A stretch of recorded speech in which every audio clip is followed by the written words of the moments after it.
Welcome again to On the Marquee, where we have a chance to chat with Youngstown Playhouse personnel. And I want to thank our sponsors for this edition, Joe and Terry Malis and the Photo Place in Austin Town. Our guest this time around will be known to almost all of you. He has appeared in tons of shows here at the Youngstown Playhouse, such as A Funny Thing Happened on the Way to the Forum, Glengarry Glen Ross, The Elephant Man, and that doesn't even touch the tip of the iceberg. Please say hello to John Cox. John, how are you? Good to see you. Great, man. How are you? Good, good. You are a doctor, I am. obviously. Not just a doctor, but a pediatrician. Mm-hmm. How did that all get worked into theater, or how did theater get worked into that? Theater came way after that. The love for it was always there when I was a kid. Just comedians mostly. Mm-hmm. Old school stuff. Little Rascals and Abbott and Costello and, you know, the Harold Lloyd, all the way back. Chaplin. Loved them. Mm-hmm. Martin and Lewis. So I loved it. Always wanted to do it. Never thought I could do it. Never. Didn't know anybody who did it. I played football through high school, into college. Just never got involved. And then went away to medical school and saw an improv comedy group that was auditioning. And I said, what the heck, nobody knows me in Kansas City. And I'm like, why not? So, and I just happened to get in. And I was like, for 2.5 years, I was in a professional improv company that was strictly old school improv. No scripted stuff, all listening and yes ands and building, and my mind was just blown, just completely blown. I ended up Fridays and Saturdays throughout med school doing shows with this comedy troupe, which was called Lighten Up Improv. And it was the greatest thing I could have ever done, because improv's all about listening, right, reacting, and responding. Mm-hmm. So with zero training, all I knew was what I knew from those people. Mm-hmm. So now I'm really loving this, and my family's like, yeah, stay in school, son, stay in school. I'm like, okay. My dad's like, out of work actors can be waiters and stuff. You could be a doctor, it's fine. I'm like, yeah, you're right. So I came back home for residency at Todd Children's. Well, now there's no outlet. And now I've had the performing bug, and I want to do something. And that got me, first show actually was Guys and Dolls here at the Playhouse. And I was going to ask you. I got in as an extra and was the traffic cop in Runyon Land. I just did this and was one of the crap shooter guys, had no idea what I was doing, and watched in awe and loved being on this stage here, because growing up, to me, this was Broadway. It was it. It was it, man. Mm-hmm. If you were on this stage, you knew what you were doing, and that was intimidating to me. So the kid part, anybody who knows me truly, I'm fairly childlike, so that came easy. And I think that also really taps into it, because a lot of my job is observation. Mm-hmm. Kids don't talk. Right. So it's a lot of watching and reading people and reading bodies and making sure parents aren't afraid. So it's a lot of, you're using just more than your senses. It's emotional, there's a lot to it. And I think that honestly translates into the performances. Oh, sure it does. Completely. Yeah. Because it is just reacting to the person you're on stage with. And if you can be engaged with that person and make it feel real, well, that's I guess the goal, or ultimately, the stuff that I prefer to act like, I guess, or try to. There used to be, when I was starting in theater, longer ago than I care to remember, there were books out called Actors on Acting. Yeah. And they were known actors at that time who were basically talking about acting and saying many of the same things that you're saying. It's observation, it's listening. Yeah, and you know what's really great is I watched all those Inside the Actor Studios, old ones, the original ones with like, Paul Newman and, Dennis Hopper, people that I considered great actors. And hearing, and you go, oh man, they thought something that I thought, and I didn't even know what I was thinking. Mm-hmm. And so you start to become, all right, well, maybe this is the right way. Maybe this is the path to go. So yeah, watching others, watching more theater, you get to learn, and you sponge that's off that the best stuff. way to learn. That's the best way to learn. Starting off where you start off and watching why is one guy doing well and what makes that work well and what made that joke well and all that stuff, it's just, and so I guess as a person who's been in education, I'm just always sponging, man. I'm always looking for education. So I'm always learning, I'm always trying to find stuff to learn from, and I think that keeps you fresh. And that's one thing I tell when I direct. if I have an actor who is not experienced, a brand new actor who's only done maybe 1 or 2 shows, I tell them, watch other actors. Yeah. If you go to a movie, watch those actors, watch TV, watch what they're doing. Yeah, what you like, where they're, it's the in-between moments too. Mm-hmm. You know what I mean? Because that's what a lot of people, beginners a lot of times will say their line, and they're just waiting to say their next line. Yeah. They're waiting for that cue to just say their next line, instead of just realizing it's more of the conversation and just trying to get into that rather than, and so it's the intrigue of listening in between the scenes when you're not doing something, where the audience is really paying attention. And that's really part of the toughest part. Oh, it's To stay in that character. to stay in the moment when you're Right. not actually. And that's why I think improv for 2.5 years before I even did any memorizing or any plays or anything like that was wonderful for that reason. Because it's just talking. That was the only way I knew initially how to do it. And then you translate. Now it scares the heck out of me to do improv, which is crazy. I'm like, no way. And before I'm like, who needs scripts? You don't need scripts. You're like indignant about scripts. You sissies. Who needs scripts? You out there make it up yourself. Now I'm like, no way. Yeah, it's crazy. This kind of brings me to ask, and I ask everybody this question, Yeah. especially if they've been acting for a long time. What are your favorite memories being on stage at the Playhouse, and some funny stories, if you have any funny stories? Oh, favorite memories. There's too many favorite memories. Being directed by Joe Scarvell. That's an experience. Oh, it's like camp. It's camp, and he has the most flowery language. Have you interviewed Joe, correct? Oh yeah. He was our first one. Yes. Was there a lot of editing and beeping and No, actually, bleeping? there wasn't. Really? There really wasn't. I'm impressed. Just anything with him is a blast because of his vast knowledge. I think the connections of the people that you meet. I think that's my favorite part. I mean, my best friends in the world are people that I've pretty much most met from theater. And I mean, I grew up in this town, so I have friends that I've known my whole life. But some of my best friends now that I hang out with most are all kind of come from theater. Because it's the same kind of mindset too. They're creative and they're usually more optimistic than most. Yeah. And, my favorite memories, I guess my favorite memory was the very first show I ever did when I had a role, which was Bedroom Farce. Because it was just the first time I was on stage actually doing something, and to hear laughter coming from the audience on the Youngstown Playhouse stage, I was like, whoa. Yeah, it does Dude, something. this is it, man. I felt like $1 million. So I think that first initial wave, and the crazy thing is that you feel that wave with every show. Every show changes, but you still can, does. if you want it to. I mean, if you're paying attention to it. I have actually doing Pillow Man, back in the Moyer room. David L. Hatton was in it with me. And it was one of Dave's shows after he had been sick for quite a while, and it was one of his second shows back. And he was having a hard time memorizing lines and trying to remember because he had been sick for so long. And it was the day of the show, and we were here in the afternoon, running through lines. And Dave was still not there, not just all over the place. And he and I got into a heated argument. I'm like, I have kids. I don't need to be here with you. If you're not going to take this seriously, I said, what are you doing? And I walked out. He's MFing me, and I'm like, walked out. 5 minutes later, we walk back in, and I go, you ready? He goes, yeah. And we did it. Flawless. Flawless. And then from that point on, he looked at me and goes, I needed that. I go, I know, you asked. So Sometimes those moments happen, and they have to happen. And they have to happen, Yeah. right? Because also, too, when you have talented people, David was incredibly, I think. Yeah. Also, you get lazy and complacent sometimes. Sometimes you do. Sometimes. And so that little kick in the pants, sometimes. And I was plus it was just fear. I was scared. It's tough to be out there with somebody when they forget. You're like, Oh, yeah. Oh, it's the yeah. longest. It's the world quiets. You can hear everything, and you're like, oh, and panic mode inside your head is freaking. Yeah. And you're trying to remain very stoic on the outside. And you're trying to come up with something intelligent to say that my pertains gosh. to what your scene is. Yeah. Fun. Being able to do shows here at the old arena. I got to do True West downstairs at the old arena. That was a great place. It was a phenomenal space. And there was those little happy accidents that happen in shows that just you cannot plan again. You cannot time. Right. In True West, I'm a vagabond, drunk, criminal brother, just two brothers.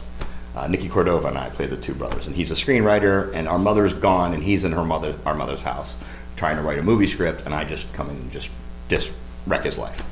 By the end of the show, we're loaded, we're drunk.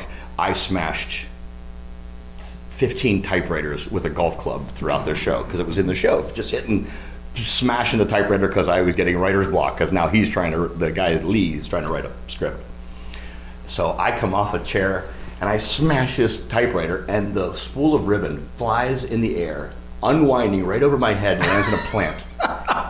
And so in my frustration, I go to grab the ink, the spool, and I'm pulling it, and now it's like a magician pulling scarves out of a hat, and the audience is howling, and inside my improv brain is going, oh my God, this is awesome! And it could never happen ever again. That's right. Oh, you could never plan it like that.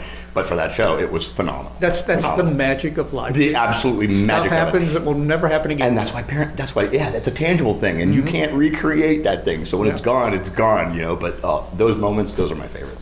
What kind of roles do you attract you? What kind of roles do you look for? Roles with substance and meat and texture and nuance and layers. I think, some people can just get up and do their lines and do that stuff. I have to understand every word, or I can't remember the line. I have to know why I'm saying what I'm saying. What is his character? What is his motivation to say this? Chris Vidrum, another director around town, very talented, said, begin from the beginning. He said that to me a long time ago. Begin from the beginning. When you're entering a scene, you're entering the scene for the first time. The audience doesn't. You've done it 1,000 times, and that begin from the beginning, simple, but valuable, because you're just you can kind of center yourself. But putting the layers underneath the character, a little bit of a backstory or why this mood. So I think when you can portray humans and have an audience look at you like they're voyeurs, like they're just watching something real happen in front of them, those are the kind of parts that I attract to, because you can't fake that kind of acting. You know what I mean? It's not, you can't be showy and, you know what I mean? People are gonna go like, nah, I don't buy it. Yeah, you get sold out. Has to be natural. So any time where there's something like that, there are certain roles. Pseudolus and Forum, those are different animals. But the shows that are fun to do. Annapurna was the recent one back in the Moyer Room here, which excellent. 2 people, that's it, and just the complexities of humans, and that's right there can be magic to an audience, because people, you don't get to do that stuff in real life. You don't sometimes get to express your own emotions or get away with it without getting arrested or fired. But on stage, you can do those things, and so. Again, that goes back to that live theater. People get to watch something, and if they can get sucked in, if you can feel them sucked in, that's the best. So those are roles I look for. You did one role in particular that you did now. It wasn't here. It was in Block 5. Oh! It was done at both the Oakland and at the Vic. A powerful role of a real life person. It was a real character that really was great to do, by the way. How did that role affect you? Because it was one of those multi-layered things that completely. Well, you wrote a brilliant piece, number one. So the words are beautiful, and that's the words ultimately are everything. So what it did was it gave me confidence. I think you trusted me in a part that was huge. It was a marathon show as well, and it was the complexities of the Holocaust and trying to save lives and losing lives and the real stuff that really went on. So to try to bring that emotion correctly, took a lot, but you also get it, the atmosphere of the dudes you're with the show with. Exactly. That little crew of people, man, you become that little tight-knit family, and everybody's in that same group mind, and you can just sink in and just buy that little culture and that environment right there. And if you could stay there, then it makes it a lot easier. But it was, it was physical. Yeah. I was bruised to high heaven for weeks afterwards. McGinley battered you all over the Battered me all over the place, man. I remember that pickaxe sticking in the wall one time after he threw it at me. I'm like, oh my God, that could have been my head. And we were just not even thinking about it. Rolling on tables, falling on the ground, stab. Oh, it's so, you get to be a kid. I say a lot of times, man, they call them plays for a reason. Yeah, you got to go play. When you get to wrestle with the dude and stab him in the back with a knife, and yell, and it's also that release of that kind of enthusiasm of that, but then keeping it in the restraints that it was a real person, and these events did happen, and these changed lives, and this guy changed people's lives, and so it's an honor to do somebody like that. But it was a great challenge, and I think getting through that challenge kind of taught me as an actor that I can power through most things if just with enough work. It's all work. Oh yeah, it is. That's it. No matter how big or small the role, No. it's work. It's always work, and that's the fun part. I like the work of it. Anymore, I like the rehearsal process and the finding it and the journey from here to here, from where it starts. I like to record our very first table read, and then to where the show ends up. Because it's just so, you think of the table read, oh, this is going to be good, and then at the end, it's totally different. The growth is and the totally growth is different. different, and the textures are different. You go, oh man, that's kind of cool. Oh, yeah. So watching that, is always the fun part to me. I remember doing when I did Death of a Salesman at TNT, like the second or third play I did, Dr. LaPaula, who was directed for a lot of stuff out of TNT, and he happened to be a pediatric developmental specialist. So residency-wise, he hears that I'm like to do plays, and so he recruits me out to TNT, and I get to be Biff in Death of a Salesman. Third play I think I've ever done in my life. About 2 weeks into the rehearsal process, I'm like, oh my God, this play is brilliant. The words here matter over here, and this fits in over here, and I was like, like it is epiphany, and I was just amazed at that text and the texture of it, and so that taught me early too to really dig into the text. I mean, the writers are putting a character there for a reason. The words are there for a reason. That's been worked on and agonized over, as you know, probably a million times over. So there's a reason why it's there. Even when you go, that line's stupid. It's not stupid. You got to figure out why it's supposed to be said. And that being only your third show, I mean, that's a pretty powerful role. Third show. It was incredibly powerful, and it was the first time I remember my family coming, and my dad after the show went, whew. I was like, really? He goes, wow. He was just good. I went, thanks. He goes, glad you're a doctor, but I'm like, okay, just still stick it, making sure. I need to take a quick break here just for a second. Thank our sponsors again, Joe and Terry Malis and the Photo Place. You mentioned your dad. Yes, sir. He was very prominent in this community. Yes, he was. Yeah. How did that fuel your involvement in community events? It was everything for community events. My family had been involved in politics for years. My grandfather was Democratic Party co-chairman for years, and my uncle was a judge, and my father was trustee and boardman for 12 years. But yeah, community involvement. We grew up here. My father grew up here, so their families grew up here. We had moved away, came back to the area after he got transferred back, and he just always taught us that if you don't take care of your community, who's going to take care of your community? And a community, arts is just as important in a community, and it's necessary and vital for a growing community to have a good, strong arts program. He also taught me that in politics, I wanted no part of politics because it's mean, man. I don't blame him. He trying to do good and being shot down because somebody else has another agenda. It just was very frustrating, and I could see that on that end. And I'm like, I don't want any part of that. The way they sometimes would go after him or my mom, just silly stuff.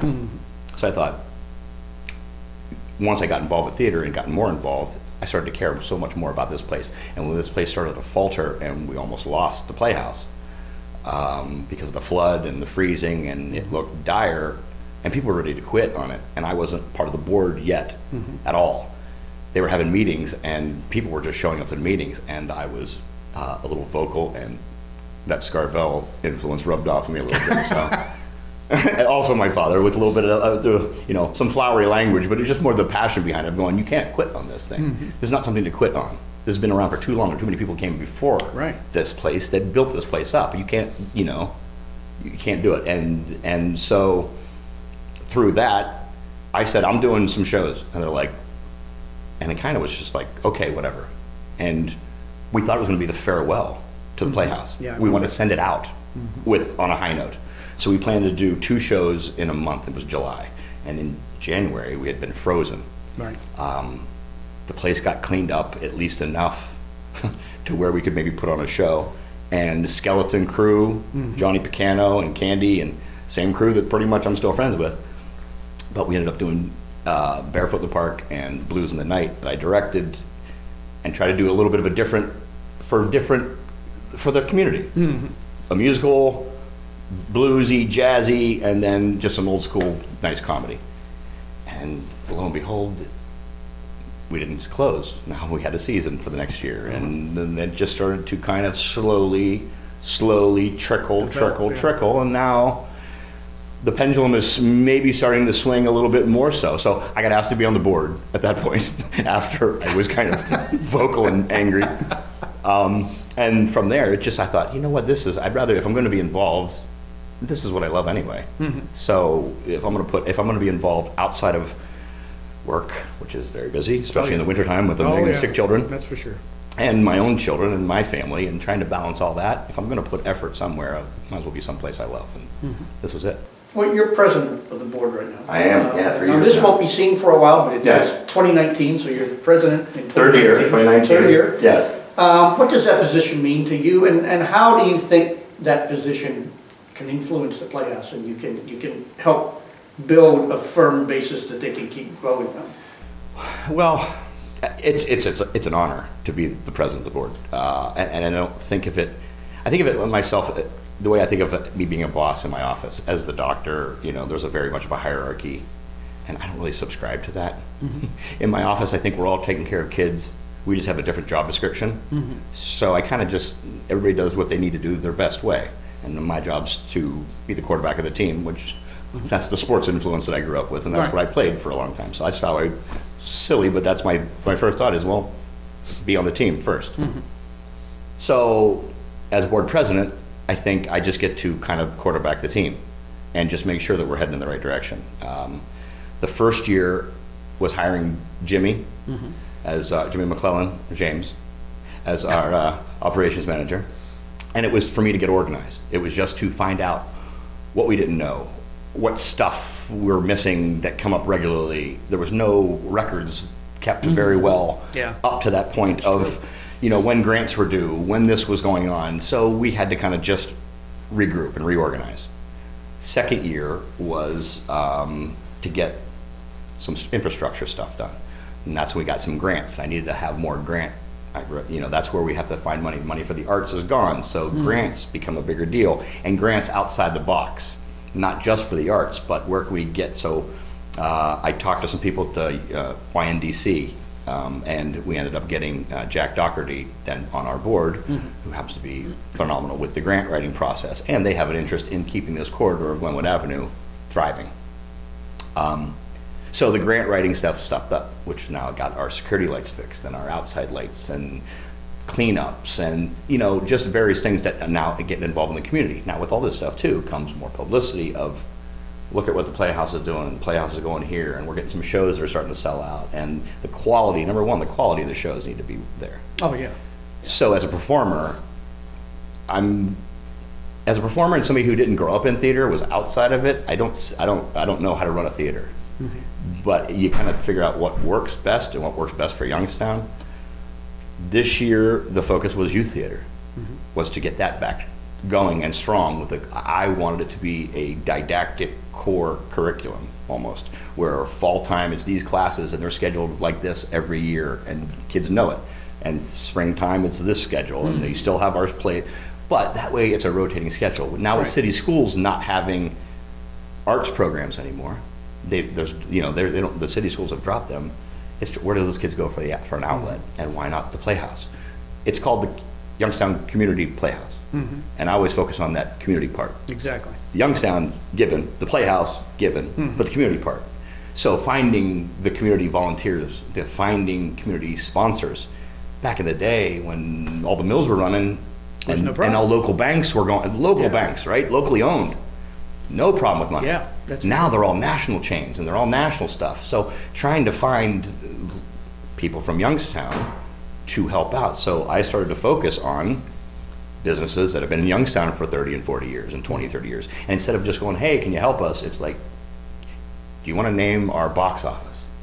Do you want to do this? And asking for a specific thing, then we're starting to get some You get business them people. more involved. They're getting more involved, Yeah. and they're also seeing now that we look like we know what we're doing. It's not it's not like people are scrambling around. Now maybe we're starting to look a little bit more legit and solvent again, and people are starting to trust that we're headed in the right direction. So I think my job is just to make sure that, hopefully, my job is to make sure that we're going in the right direction and that we continue to grow and prepare for what's next.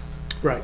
You know, I mean, our 100th is coming, so we're planning. There's planning that you want to stick ahead of. We never had 5-year plans and before. You've seen a lot of the ups and downs. We've touched on that kind of in a roundabout way here. Because the Playhouse has been up, then it goes down, then it goes back up. You know, it's a roller coaster. How do we make sure that we stay on more of an even keel than we have in the past and keep that roller coaster with less dips in it?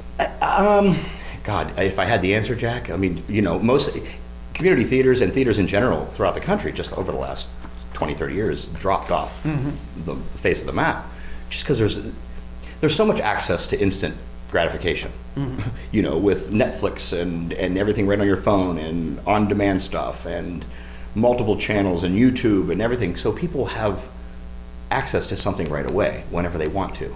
So to get them out to go do something sometimes becomes problematic, and that's so what you do is you wait for that pendulum. Hopefully you just start to attract different audiences. You try to do different events. We had when we did Harry's Friendly Service a couple years ago, we took the production to YSU, Right. But then we also had the Forged in Steel program, which was a 3-day celebration of Youngstown, and we had historians and filmmakers and things that was all about Youngstown, which just brought a bunch of different people through these doors. Because once they got to get in, they kind of see and they go, oh, this, I remember when I came here as a kid, or I remember when I did this. So you're just looking for ways to always spark the interest, and hopefully think that everything can be so impersonal with these devices now. And theater's not impersonal. No. Theater's not that. So I think just human nature, people are going to, once they start to get more of a taste for it, because they're not getting it as much everywhere else, it's going to become that much more vital again. And I think it'll depend, again, I think everything's cyclic. And I think that the tangible live theater portion of people's lives are going to increase because it's so much impersonal everywhere else. So Right. I'm hopeful that that's going to happen. I mean, obviously. Now, there's been, over the years, and this runs off and on, the statement that I'm going to make. And actually, I just talked to somebody, maybe about a week ago, and I heard this, and I hadn't heard it for a while. That there's still people out there that say they won't come and audition here because the Playhouse precast shows. Right. How do you address that? It's bullshit. That's pretty blunt. Yeah. Now, here's the thing. In community theater, number one, or any theater, if you look at a show that you're going to put on your season, the first question you ask is, can we cast this show? Yeah. Okay? So every theater does that no matter what. It isn't, this person can do this, and this person, I'm going to make sure, and this person. Right. But you go, if all else fails, do we have enough humans to be able to perform this production with quality? So that's why this show gets on the season in the first place.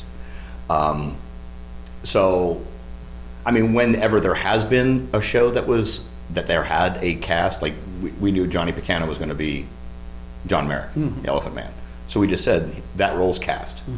So when it's stated that role's cast, that role's cast. Now that your job is, come in, audition, try. The other roles. Right. Yeah. Try. Because really, if a director sees, I mean, I've been a director, and I've also lost out to where, I remember one time doing, I wanted to do Rabbit Hole. I auditioned for Rabbit Hole for Chris Fidrum at the Oakland. And he's like, you'd be great in this part, you'd be great at it. He goes, come and audition. I'm like, okay. So I went and auditioned, and then I saw Joel Stigliano audition, and I went, I'd cast him. I would cast him. And Chris calls me up, and he's like, and he's him-hawing and feeling horrible, and he goes, I called you first because I figured you wouldn't be so mad. I go, dude, that's who you should have cast. So I think you have to try. I think sometimes when people say that, is also, I think that's a bailout. I think sometimes. I do, and sometimes it is. I think that we want to be collaborative. Again, I want to be the community theater. I want the best of the best. I want anybody who wants to come out here to try to come out. If there's a role that you want to do and we're doing the show, please come. We'd love to have you. We're right now trying to find people for Funny Girl. We're David Gendry is directing and still having some difficulties finding a couple cast members. So, no, all comers are welcome. Yeah, should be that way. Years ago, and I'm talking about going back to like the 30s and 40s, even up to the 70s. You had people flowing through the door. You had a women's organization here that was second to none. I mean, these people got phenomenal things done. Yep. Times are different now, obviously. Is there any way to get back close to those times where we had that kind of involvement, where we had or could have another women's guild or something like that to take on projects? Because they did phenomenal work here when They sure did. We have, that's been brought up multiple times, and it's always on the table to be opened up, and nobody has yet to grab that and start to pick it up. So basically what we need is that person, or that one person who says, all right, this is my project and I will start to organize this. We can say, let's get a women's group, or let's get the auxiliary, group going. And we've tried to collect people to do that. But then it becomes, all right, well, who's going to really run that? Back in the day too, how many people work at staff? And oh, we had a phenomenal staff. right, maybe eight or nine. Oh, more than that. They were up in the teens there at one point. Right, for a staff. There's a staff of 2. Yeah. That does everything. So the hard part is finding the volunteers. Because again, community theater, you're working with peanuts. Right. And we're not paying the guys near as much as they work and how much they deserve or what they're worth. But they do it because they love it. So finding the people that love it, that can get involved in it. So, I mean, that's stuff we're always looking for volunteers, and we're always looking for people to help out. A good event coordinator, I'd love to find. My job also lately has been to try to find different people on the board that can really be helpful for us, like finding Jack with YNDC because of his grant writing. So now I'm trying to find specific people that can really help us in certain ways in some avenue. Looking for, an accountant possibly, because we had one now, then we don't have one. Just because there's all the paperwork and all the accounting stuff that needs to be done for this nonprofit. So, trying to find the right team players is what you're looking for all the time. Okay. You've done many roles, as I mentioned earlier on. I mean, I'm old, Jack. Well, no. I'm old. Yeah, the beard is for the good. The beard's for the role. It's for the role. That's it. What roles that you haven't done would you like to do? Oh, man. Well, Willie Loman someday when I'm older. Much. But, I mean, that's, you start looking at roles now of different ages. I was lucky enough for a while to be able to play the Stanleys and streetcars and, so, I don't know, man. I've been so lucky to do a good variety. I mean, that's again, the beauty of also being here. I get to be Oscar in The Odd Couple. I got to be Stanley in Streetcar, and I got to be Ricky Roma and Glengarry. So these iconic roles that if I'm an actor in New York or LA, I don't get to play all these roles. Right. Not all those, maybe one, but to do it with, and I think, and I'm either naive enough, I guess, to think, but we all read the same script. I used to tell these guys a lot of times, we did Cuckoo's Nest, remember? And that was awesome. Yeah. The group of people, some of my best, Johnny Picanope and Billy Bibbit was that was a great cast. Amazing. But you make those things real, and you make those things tangible, and you make those shows, and those connections start from there, and the friendships start from there, and it just beauty blossoms from it. So. We're approaching quickly Yeah. the 100th anniversary. Yes, we are. Coming up in 5 years. Well, at this point, it's 5 5. years. By the time this is seen, we'll probably be there. What does the 100th anniversary of the Playhouse mean for this community, do you think? Well, for the theater community, it means a tremendous amount. For other theater communities in the country, I think it means something because they can see how difficult it is. I'm hoping that our community really starts to see what a gem and what a benefit this place is and has been for Youngstown because of its longevity and because of its tenacity. It is kind of like Youngstown. A lot of things have failed in the country, country, and so far we're still scrapping and still fighting, which kind of is what Youngstown has been known for. Right. So I'm kind of proud about that fact. So I hope to think that they will just get behind it and really push for it. I mean, I'd like, we're still hoping for some national recognition possibly because, I mean, it is a feat that not many theaters get to. That's true. Very true. So, and, you know, so it's a tremendous honor, and it's something that, you know, is definitely not taken lightly. It's going to be, I'm excited to see where it goes. So I'm hoping the community completely rallies behind us and helps with this push and helps with the celebration. And now starting to figure out now which shows to even start to do. Which is kind of nice now, because 5 years from now, the shows are currently going on, might be available in 5 years. That's true. That might be great. That's true. So, Yeah. now we know all the possibilities. Yeah, so writers keep writing. Yeah, keep writing. Where would you like to see this place 20 years from their 100? Where do you think they could go and be at 20 years from now? Or from the 100th, rather?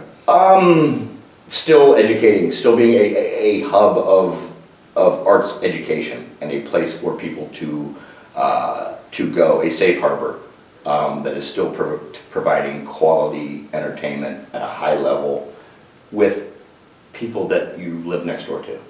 The talent in this area is phenomenal, phenomenal. And I think that they can do anything. Like I said, the same scripts that Broadway people read are the same scripts we read. Mm-hmm. The same work they put into it is the same work you could put into it as well. Yeah. So theoretically, I would like every person that leaves the Playhouse saying that play could have been done on any stage and held its own. Mm-hmm. And that's the goal, hopefully, to make them all that quality. And for right now, our ticket prices are what, 19, 20 bucks? Mm-hmm. You can't beat that. No, you can't. You can't, I mean, everywhere else, it's, you know, Hamilton tickets are going for $700, $850. Something like that, yeah. Okay. Well, even shows that come in downtown. Right. You can't match. No. Yeah. So you can get that, you know, people can get that.